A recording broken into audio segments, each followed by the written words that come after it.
好的，本周的更新又来了，这是《三国演义》连环画第12集战宛城。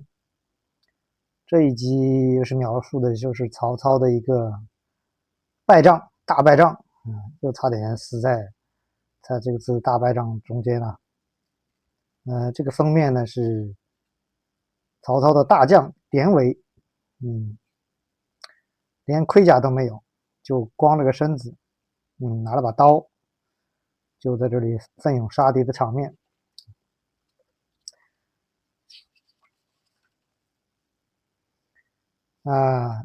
曹操就讲曹操已经让那个汉献帝迁都许昌，就是后来的许都，他一个人呢作为丞相独掌大权，实际上就是挟天子以令诸侯啊。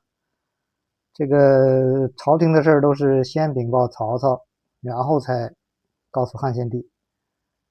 有一天接到报告了，说张继已经死了，他的一个侄子叫张绣，带领军马重用谋士贾诩，这个贾诩还是蛮厉害的连接刘表要来进攻许都。那个时候的诸侯都想当皇帝都想挟天子以令诸侯曹操大怒，就要征讨他们。这个时候诸侯并立，动不动就要征讨这个征讨那个，打了个大败仗，打那个孙权东吴的时候打了大败仗。现在呢，那以后了，现在呢就是那个时候是打袁绍，反正是到处打。但是呢，他又害怕吕布来趁虚来进攻。那个时候吕布还在就是上一次这个曹操去征讨徐州的时候呢，吕布就抽空就来趁虚来攻他的许昌所以就问荀彧该怎么办呢？荀彧说吕布是个有勇无谋的家伙呀，他有一点小利他就不会再来进攻我们了。所以呢，派人到徐州加官赏赐，他就不会动兵了。那时候吕布在徐州然后呢，曹操就派人到徐州去给吕布发奖赏另一面都起兵15万，就去征讨张绣了。夏侯惇先锋，分军3路前进了。大军马上就要渡河进攻宛城了。这个时候，小兵来报说，张绣不跟他打了，张绣已经派了贾诩前来请降就是来投降来了，觉得打不赢你曹操这时候曹操很高兴就传令见贾诩了。曹操看到这个贾诩是个人才对答如流，非常喜欢，想留他做谋士。贾诩说，我过去跟这个李傕得罪了天下，现在呢我跟着张绣，他很听我的，我实在是不忍心丢开他觉得有知遇之恩张绣的。贾诩回去了以后呢，就跟张绣呢一起到曹营让曹操入城屯扎。曹操很高兴摆了大摆酒宴款待他们。第二天曹操就你想想这个肯定很高兴没有出动，没有死一兵一卒，然后张绣就投降了。第二天呢，曹操分了兵3万大将于禁率领扎下营寨了防备意外防止别人是诈降然后过了这个御水，进了宛城，10多万的大兵呢分驻在城里城外。你看他又不动刀枪，就得了宛城。张绣呢连日设宴招待，小心服侍这个时候张绣还是真心要投降他的，慢慢懈怠了，一直都是在这里享乐吃喝就懈怠了。然后这一天呢，曹操呢喝得大醉就是又问这个随从了，城中可有妓女这个家伙色心起了曹操，他的侄子曹安民就悄悄地说，附近有一个美人呐，但是呢，实际上是张继的寡妻邹氏，那就是相当于是什么呢？相当于是张绣的婶婶啦，婶娘啊。曹操听了以后，曹操就是这么一个人呐、网上面都是说他不爱少女，喜欢人妇啊。曹操听了以后就吩咐就把他带到帐中，没多一会儿，这个曹安民就把这个邹氏带进来了。曹操一看这个邹氏果然是个美人啊，就留在帐中了。这个曹操啊就迷恋美色呀、但是呢又怕张绣说，为什么呢？张绣我刚才说了是他婶婶，你刚才看没错吧？对呀、是张绣是张继的婶，那这个是侄子呀，然后第二天他就害怕张绣见怪啊，就跟这个邹氏一块儿迁到城外去了，让这个典韦驻守帐外面啊，任何人不许入内。但是这个事情啊，没有不透风的墙啊，张继的家人早就把这个事情告诉张绣了，张绣气的这个火冒三丈啊！我一个堂堂男子怎么能受这样的耻辱？他觉得这是奇耻大辱啊！他把贾诩就前来商量来了。贾诩就说：曹操现在还是势力很大的，不能硬攻啊，只能设计来破他。两个人商量到半夜，定下了一条计策。第二天，张绣就出城求见曹操，说：部下的这些兵啊，很多都逃亡了，挡不住。他就要求呢，移屯中军，就是想一起去镇住这件事情。曹操听了以后满口答应。那时候曹操已经很信任他了。张绣就把他的兵呢分成了4寨，驻守在这个曹军的周围，磨刀擦枪，定期起事。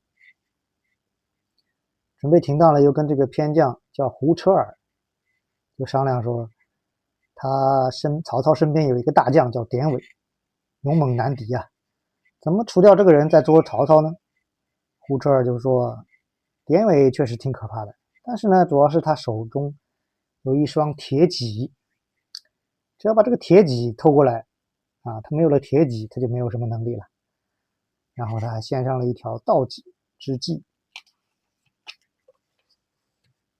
到了张绣准备起事的这一天呢，张绣就叫贾诩啊，请这个典韦到这个寨中来饮酒，殷勤招待啊，一直喝到晚上。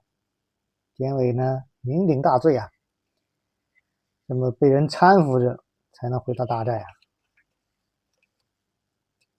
这个胡车呢，就穿了一身这个曹操的士兵的模样衣服，混在这个典韦的随从里头，然后抽空偷偷摸摸的就把典韦的这个双戟给偷了。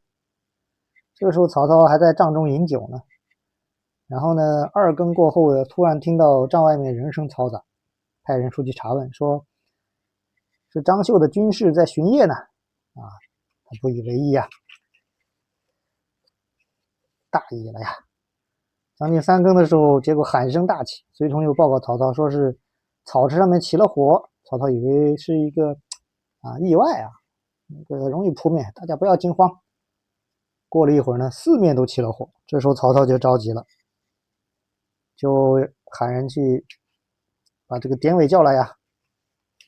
没想到这个典韦啊，喝醉酒了嘛，正在呼呼大睡啊，然后被人叫醒了以后，听到外面到处都是喊杀的声音，跳起来去摸他的铁戟，一双铁戟找不到了，已经被偷了。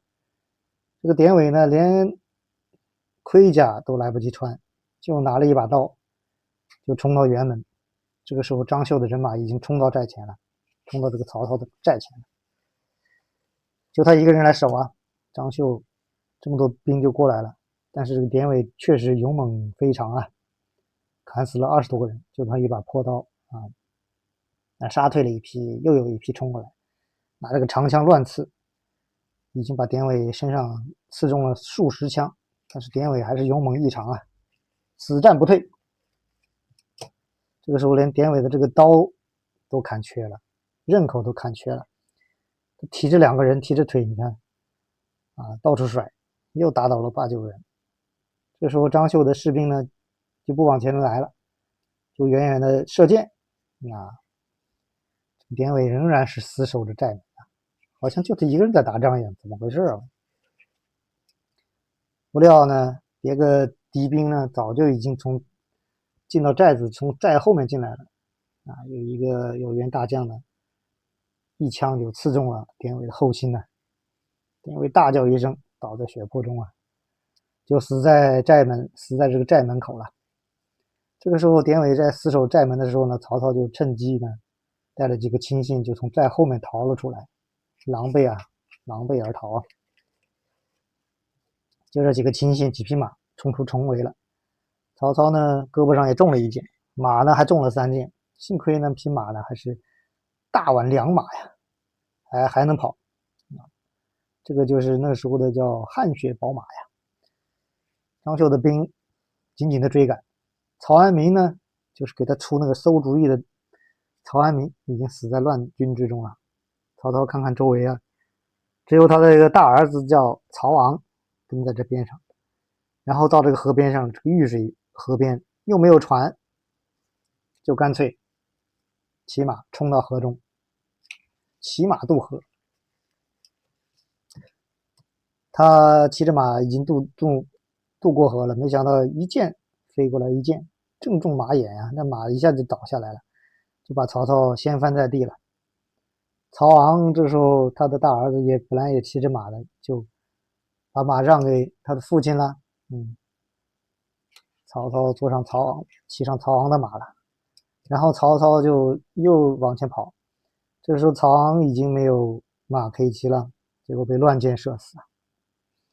就曹操失魂落魄的跑了一阵，碰到这个夏侯惇部下的青州兵啊，这才定下心来啊。青州兵就向曹操哭诉说，于禁造反了，正在赶杀青州军马。曹操大惊啊，他开始还相信了。不一会儿呢，夏侯惇啊、许褚啊、李典这几员大将先后赶到，曹操就说于禁造反了，要他们整兵迎击于禁去。于禁呢，看到曹操远远的来了，就让这些部队呢都停住脚步。部下有人就劝他说，青州将军说你造反了，你应该向丞相分辨的呀，怎么先据守营寨呢？于禁说，追兵在后，立刻就到，如果不先准备，怎么能拒敌呢？分辨事小，退敌事大呀。又表现了一把。于禁正在这议论呢，张绣的军就从两边杀过来了，于禁就出寨迎敌啊。于禁还算是一员猛将，就把张绣的这个军队给打败了。曹军其他的这些大将一看于禁一个人冲杀在前面，也都奋勇追击啊。张绣大败啊，只好领着败军呢就投奔刘表去了。曹操当初的这个想法也是对的啊，把一些大军在边上可以做救援，张绣的部队实际上是打不赢的。曹操这个时候收兵点将，就看到于禁说，青州兵说你造反了，是什么缘故啊？于禁说，他们这些青州兵啊，沿途抢劫，毫无军纪，所以我派兵剿杀，安抚乡民。曹操又说，那你刚才不跟我辩解，然后呢还要把这个兵都拿过来，好像要挡住我一样的，这是什么道理啊？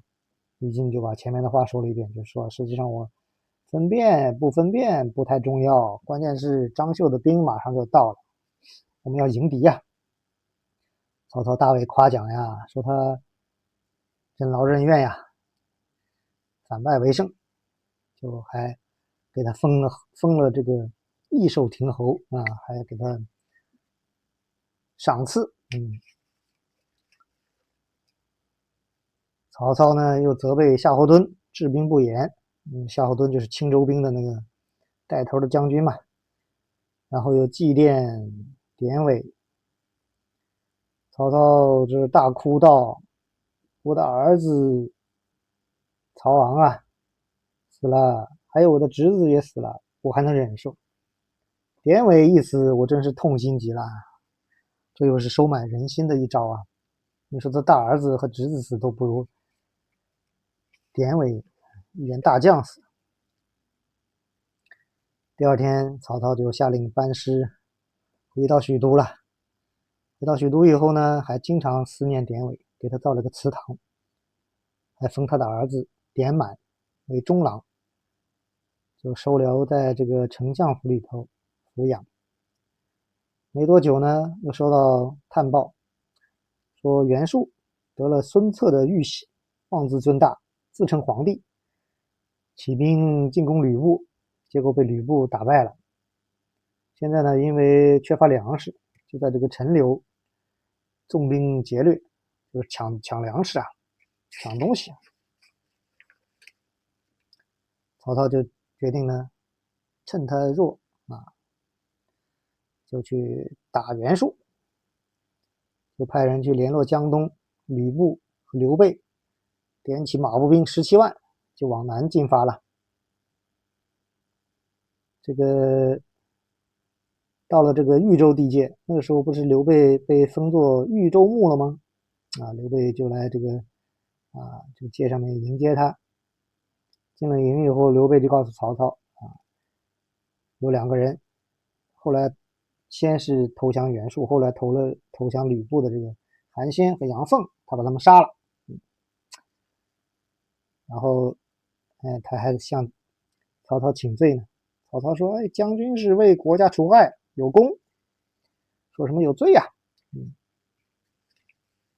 然后曹操和刘备合兵到了徐州呢，吕布也出城迎接了。曹操好言安慰，封他作为左将军，然后说要铸了这个大印呢，就送给他。然后呢，这时候曹操和吕布和刘备关系都还蛮好啊。这个时候曹操就兵分3路，吕布是左军，刘备是右军，自己是中军，然后夏侯惇、于禁为先锋，一起就向寿春杀来去打袁术去了。欲知后事如何，我们还是下回再来讲这一期先讲到这里，谢谢大家，欢迎关注。